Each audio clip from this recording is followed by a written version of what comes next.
കാസർഗോഡ് തോണി മറിഞ്ഞ് യുവാവ് മരിച്ചു.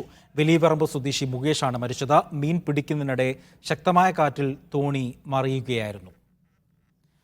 ഷഫീഖ് നസറുള്ള വിവരങ്ങൾ നൽകും. ഷഫീഖ്, എപ്പോഴാണ് ഈ അപകടം സംഭവിക്കുന്നത്? മറ്റു വിശദാംശങ്ങൾ. വലിയപറമ്പിൽ തോണിയിൽ മീൻ പിടിക്കുന്നതിനിടയിലാണ് യുവാവ് തോണിയിൽ നിന്ന് പുഴയിലേക്ക് വീണ് മരിച്ചത്. വലിയപറമ്പ് 12-ൽ APV മുകേഷ് 48 വയസ്സാണ്.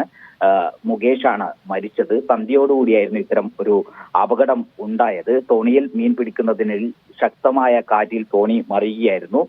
ഉടൻ നാട്ടുകാർ രക്ഷപ്പെടുത്തി ചെറുവത്തൂരിലെ സ്വകാര്യ ആശുപത്രിയിൽ എത്തിച്ചെങ്കിലും ജീവൻ രക്ഷിക്കാനായില്ല. ശക്തമായ ആ ഭാഗത്ത് സന്ധ്യാസമയത്തുണ്ടായിരുന്നു. മുകേഷ് തോണിയിൽ മീൻ പിടിക്കുകയായിരുന്നു. തോണി മറിഞ്ഞാണ് മുകേഷ് ിലേക്ക് വീണത്. പിന്നീട് നാട്ടുകാർ രക്ഷപ്പെടുത്തി ആശുപത്രിയിൽ എത്തിച്ചെങ്കിലും ജീവൻ രക്ഷിക്കാൻ കഴിഞ്ഞു.